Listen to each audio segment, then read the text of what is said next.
मित्रों नमस्कार, मैं मुकेश उदैनिया आप सभी का सीधे बोल में स्वागत करता हूं और आपसे अपेक्षा करता हूं कि आप हमारे चैनल को सब्सक्राइब करें। मित्रों, राहुल गांधी के संविधान वाले मामले से बैकफुट पा गई क्या भाजपा और इमरजेंसी की याद आ गई या फिर हेडलाइन बनाने का प्रयास हो रहा है, जबकि मुख्य मुद्दों पर इस देश में बातें नहीं हो रही है। बेरोजगारी पर चर्चाएं नहीं हो रही, नीट पर चर्चाएं नहीं हो रही और शिक्षा मंत्री जो कि कह रहे थे कि पेपर लीक नहीं हुआ, वो इस्तीफा नहीं दे रहे हैं। संविधान की हत्या केंद्र के फैसले पर बोली कांग्रेस। केंद्र सरकार ने देश में हर साल 25 जून को संविधान हत्या दिवस के रूप में मनाने का फैसला लिया है।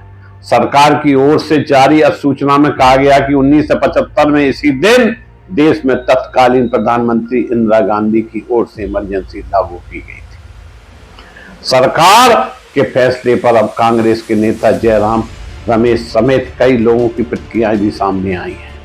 केंद्र सरकार की ओर से हर साल 25 जून को संविधान हत्या दिवस मनाए जाने के फैसले पर कांग्रेस की प्रतिक्रिया।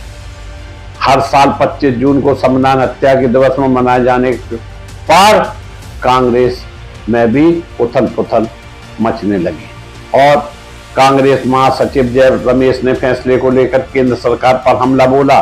उन्होंने कहा कि प्रधानमंत्री एक बार फिर से हिपोक्रेसी से भरा एक हेडलाइन बनाने का प्रयास कर रहे हैं। उन्होंने कहा कि यह वही प्रधानमंत्री हैं जिनके लिए डेमोक्रेसी का मतलब केवल डेमोक्रेसी है। कांग्रेस के नेता जयराम रमेश ने सोशल मीडिया पर पोस्ट करते हुए आगे कहा कि भारत के लोगों से 4 जून 2024 के जिस इतिहास में मोदी मुक्ति दिवस के नाम से जाना जाएगा, 2024 में मिली निर्णायक व्यक्तिगत राजनीतिक और नैतिक हार से पहले उन्होंने 10 सालों तक अघोषित इमरजेंसी लगा दी थी। कांग्रेस नेता जयराम रमेश ने सोशल मीडिया पर पोस्ट करते हुए आगे कहा कि भारत के लोगों से 4 जून 2024 को जिस इतिहास में मोदी मुक्ति दिवस के नाम पर जाना जाएगा, 2024 में मिली निर्णायक व्यक्तिगत राजनीति और नैतिक हार से पहले उन्होंने जो कुछ किया है यह वही पीएम है जिन्होंने भारत के संविधान और उनके सिद्धांतों, मूल्यों और संस्थानों पर सुनियोजित तरीके से हमला किया। ये वही लोग हैं जिनके वैचारिक परिवार ने नवंबर 1949 में भारत के संविधान को इस आधार पर खारिज कर दिया था कि यह मनुस्मृति से प्रेरित नहीं था। कर्नाटक के डिप्टी सीएम ने सरकार पर बोला हमला। जयराम रमेश के साथ साथ कांग्रेस के और भी कई नेताओं की प्रतिक्रिया सामने आई है। कांग्रेस नेता प्रमोद तिवारी ने भी सरकार के फैसले पर सवाल खड़े करते हुए पलटवार किया। उन्होंने कहा कि जब से मोदी सरकार सत्ता में आई है, हर रोज संविधान की हत्या हो रही है। पीएम मोदी का कार्यकाल संबोधन हत्या युग के नाम से जाना जाएगा। वही कर्नाटक के डिप्टी सीएम डीके शिव कुमार ने कहा कि आपातकाल के बाद इंदिरा गांधी, राजीव गांधी, मनमोहन सिंह और पीएम नरसिम्हा राव के साथ साथ कांग्रेस पार्टी ने भी इस देश पर शासन किया है। इस देश के लोगों ने कांग्रेस पार्टी में विश्वास बहाल किया है। अजय राय बोले चुनाव परिणाम से परेशान है बीजेपी। यूपी कांग्रेस अध्यक्ष अजय राय ने कहा कि बीजेपी के लोग लोकसभा चुनाव परिणाम से परेशान हैं। अब उनको कुछ समझ में नहीं आ रहा है कि वो कौन सा रास्ता अपनाएं, इंडिया गठबंधन के खिलाफ कौन सा हथियार इस्तेमाल करें जिससे कई चीजों को रोका जा सके। इसलिए वो बार बार आपातकाल की बात कर रहे हैं। उन्होंने इसे लेकर कार्यक्रम भी किए हैं लेकिन कोई सफल नहीं हुआ। ऐसा इसलिए क्योंकि इस वक्त देश सबसे खराब स्थिति में खड़ा है।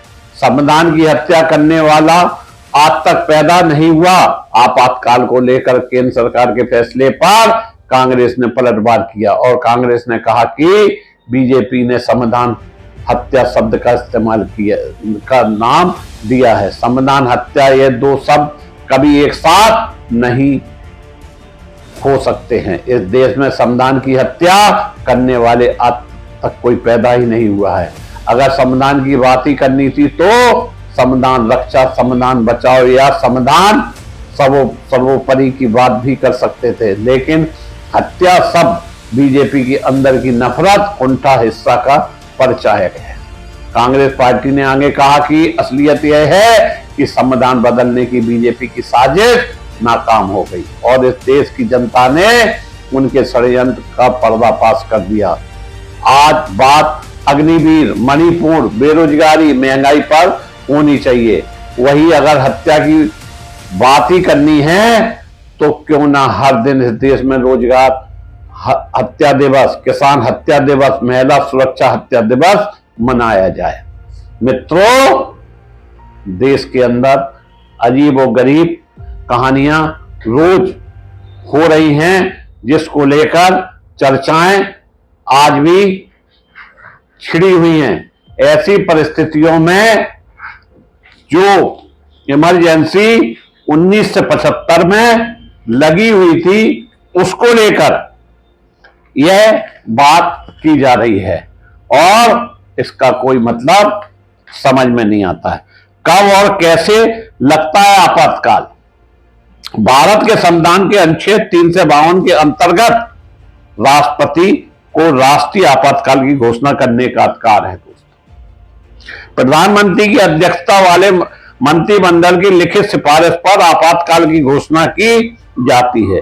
इसके तहत नागरिकों के सभी मौलिक अधिकार निलंबित हो जाते हैं। जब संपूर्ण देश या किसी राज्य पर अकाल, बाहरी देशों के आक्रमण या आंतरिक प्रशासनिक अव्यवस्था या अस्थिरता आदि की स्थिति उत्पन्न हो जाए, उस समय इस क्षेत्र में सभी राजनीतिक और प्रशासनिक शक्तियां राष्ट्रपति के हाथों में चली जाती है। भारत में अब तक कुल 3 बार आपातकाल लग चुका है। इसमें 1962, 1971, 1975 में अनुच्छेद 352 के अंतर्गत राष्ट्रीय आपातकाल लगाया गया था। यह है आपातकाल के मुख्य कारण। वहीं 1975 में आपातकाल लागू करने का ऐलान इलाहाबाद हाईकोर्ट के फैसले के बाद हुआ था। हाईकोर्ट के तत्कालीन प्रधानमंत्री इंदिरा गांधी के रायबरेली से निर्वाचन को रद्द किया गया था और अगले 6 साल तक उनके चुनाव लड़ने पर प्रतिबंध भी लगा दिया गया था। इसके बाद इंदिरा गांधी के इस्तीफे की मांग शुरू हो गई थी और देश में जगह जगह आंदोलन होने लगे थे। सुप्रीम कोर्ट ने भी हाई कोर्ट के आदेश को बरकरार रखा। इसके बाद आपातकालीन की घोषणा की थी। इतना ही नहीं, संविधान हत्या दिवस का भाजपा ने जोरदार स्वागत किया। भारत सरकार की ओर से हर वर्ष 25 जून को संविधान हत्या दिवस में मनाए जाने पर देश भर के नेताओं की प्रतिक्रिया आनी शुरू हो गई। प्रधानमंत्री ने कहा कि यह दिन याद दिलाता है कि भारत में संविधान को कुचलने पर किया हुआ। प्रधानमंत्री ने इसे बहुत ही अहमियत भी दी है।